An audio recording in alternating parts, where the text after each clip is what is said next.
Hello and welcome back to Euro Football Daily. England's World Cup history is by and large a tale of underachievement, disappointment and downright failure. Here are 10 of England's worst moments. 10. England versus Algeria. Ahead of the 2010 World Cup in South Africa, English fans were confident. After the horror of Steve McClaren's reign, they finally had a world-class manager in Fabio Capello, with 7 league titles and a Champions League to his name. They had a squad containing the likes of Ferdinand, Gerrard and a peak Wayne Rooney, and 8 of their 23 players had at least 50 caps. But with a month to go, Wayne Rooney was facing a battle to be fit, and Capello had released his idiotic index, which could have led to him rating his own players. Not only that, but the players were complaining of almost no communication between coach and team, and he insisted on weighing the players almost every day, insisting 75% of them were overweight. Rob Green was told he was starting the opening game with hours to go and fumbled Dempsey's shot into his own net after 40 minutes. After that 1-1 draw, next up was Algeria, and despite Capello dropping Green, Carragher and Milner, England produced one of the most turgid, one-dimensional displays in living memory. Heskey's attempted stepovers and Rooney's post-match rant were the only memorable moments of a truly woeful 0-0 draw. 9. Awful refereeing.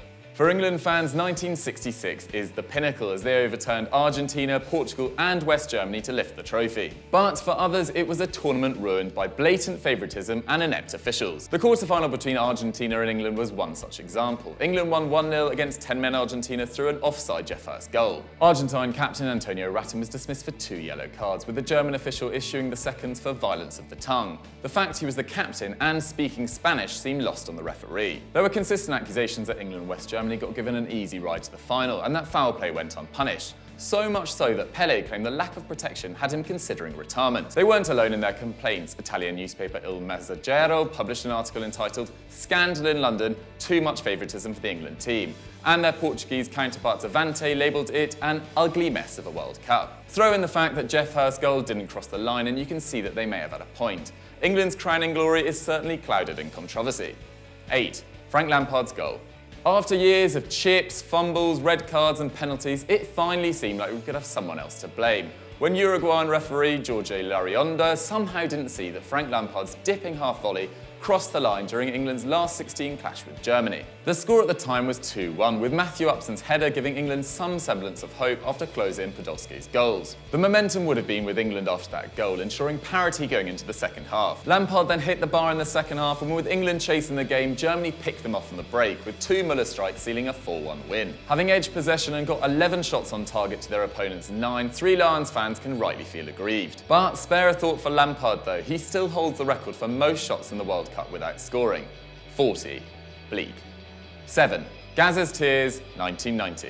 In 1990, an England side with Shilton, Barnes, Robson and Lineker in their ranks were a penalty shootout away from a final against Argentina, who had only won 2 games outright to reach that stage. This was a time when England fans were fully behind their side, when Barnes's rap gripped the nation and 300,000 fans greeted the players at Luton Airport on their return home. But it wouldn't be a World Cup without some controversy, and the tabloids were ripping apart Bobby Robson after accepting the PSV job, despite the FA failing to extend his contract. But after a drab 1-1 draw with Ireland, he made the crucial decision to switch to a sweeper system, and the side were transformed. Despite losing captain Brian Robson to injury, they drew to the Dutch and beat Egypt, Belgium and Cameroon to find themselves in a semi-final against West Germany. But that's where their luck ran out. Germany's goal took a heavy deflection, England hit the post, lost on penalties and Germany progressed to their 6th World Cup final. But the worst moment was undoubtedly watching a devastated Gazza, the side's creator Fulcrum and talisman, inconsolable after being ruled out of the final through suspension.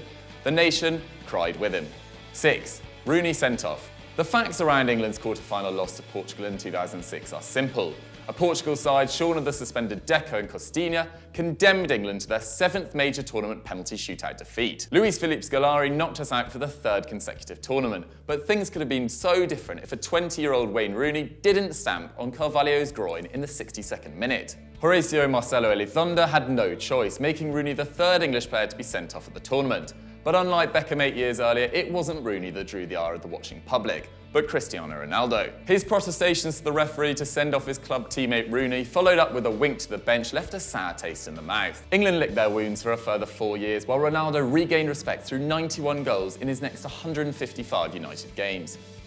5. Beckham's red. David Beckham's World Cup record is very impressive. 3 goals spread across 3 tournaments, 3 assists and some massive moments, including his free kick against Greece, to secure qualification in 2002 and his penalty against Argentina once there. But the 1998 tournament didn't start well for Beckham. He was left on the bench for the first 2 games by Glenn Hoddle, who accused him of lacking focus, in spite of scoring 11 goals in 50 appearances the previous campaign. He started their final group game amid relentless pressure and scored a trademark free kick, his first for England in a 2-0 victory. From that high to the ultimate low, 2 minutes into the second half of their last 16 clash against Argentina in Saint-Etienne, Beckham was fouled by Diego Simeone and was sent off for a petulant flick to the back of his calf. Simeone certainly milked it, Beckham was sent off and England lost on penalties. Rather than supporting a 23-year-old with less than 20 caps, Beckham was vilified. The Daily Mirror ran the headline, 10 heroic lions, 1 stupid boy. Death threats were sent and effigies were burnt outside London pubs. Without doubt, the most despicable moment in the history of England football fans. 4. England versus the USA. The Three Lions 1-1 draw with the US in 2010 may have been embarrassing, but it wasn't a touch on their defeat in the 1950 World Cup. England were making their World Cup debut after the FA boycotted the previous 3 tournaments after a dispute with FIFA over amateur player payments. With a post-war record of 23 wins in 30 games, England was 3-1 favourites. They were up against an American team that had lost their last 7 international games by a combined score of 45-2.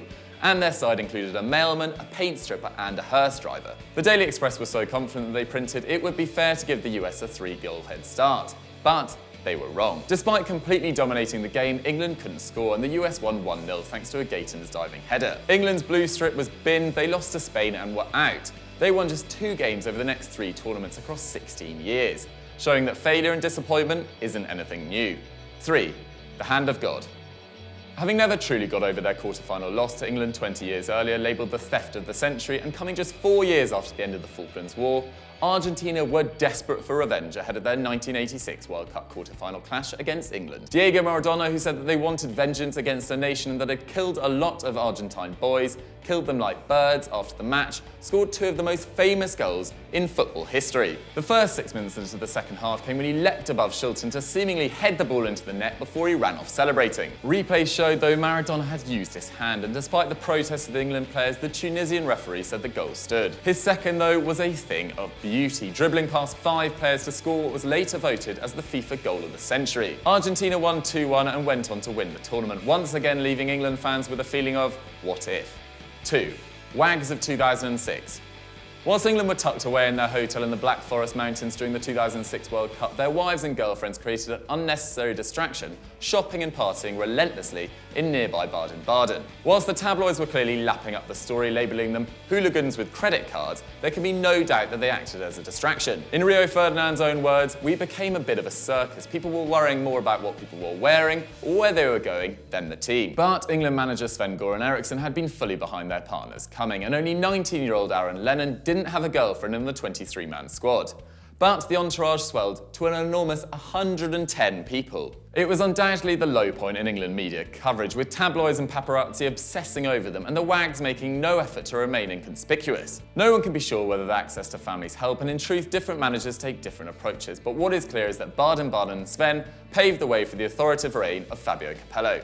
1. England versus Tunisia, 1998. By 1998, most people thought the days of English football hooliganism, prevalent in the 1970s and 1980s, were long gone. But ahead of England's opening game against Tunisia, which they won 2-0 thanks to goals from Shearer and Scholes, it reared its ugly head once again. After their failure to qualify for the '94 tournament, this was England's first World Cup match since their semi-final defeat in Turin 8 years earlier. Even Glenn Hoddle leaving Gaza at home couldn't deter thousands of England fans from making the journey across the channel. Prior to the match on Monday, England fans got stuck into a heavy weekend of drinking, and 400 supporters engaged in battles with the North Americans. 50 people were arrested and 32 were injured during 7 hours of violence. Prime Minister Tony Blair labelled it a disgrace, the head of the FA said he was sickened, and the sports minister criticised a moronic minority ruining England's reputation abroad. Whilst there was guilt on both sides, it certainly tarred England's tournament and created headlines for all the wrong reasons.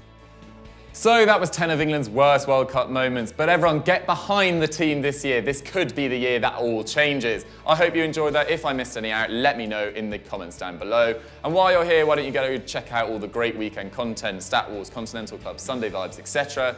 And as ever, don't forget to like and subscribe.